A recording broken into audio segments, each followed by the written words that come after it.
And this is our final interview. Yeah, KTL, yay. I thought you were saying.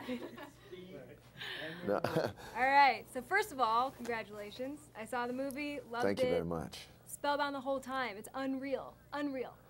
That motorcycle scene, did you ride motorcycles before this? You looked pretty comfortable.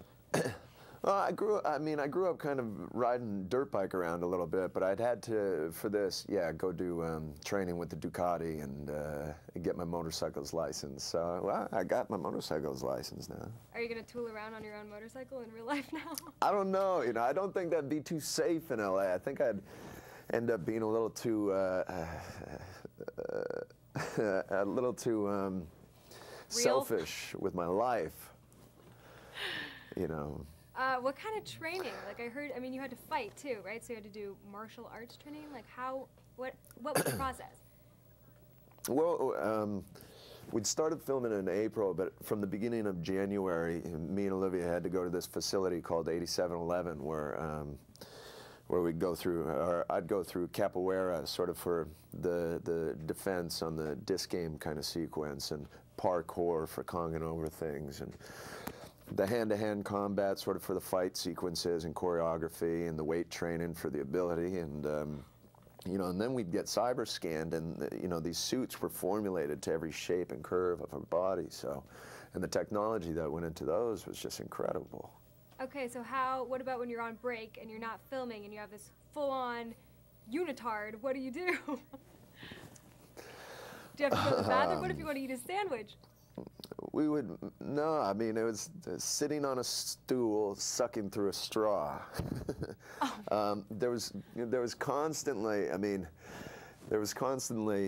three people touching you up in between every take. I mean, making sure everything was precise and there were no mistakes, because there was a lot of work put into the suits, and they wanted it to be perfect, and represent them. So they're constantly maintaining, they don't let you drink out of a real can or a bottle without a straw in it, because you're dealing with a big source of electricity here, so it can get a little dangerous. And yeah. I just heard about how they had like a battery was the disc, and it lit it up, and then everyone would light up at the same time, but if someone didn't, it was like, oh, you messed up the whole take, we gotta do it again. Yeah, or it'd be, no, because you feel bad, like everybody's kind of got like a long day ahead of them and a lot of work to do, and me, Olivia, and Jeff would be standing there, and then like Olivia's suit would start flickering, and you'd just be like, no. Or my whole suit would go out, and they'll just kind of be like,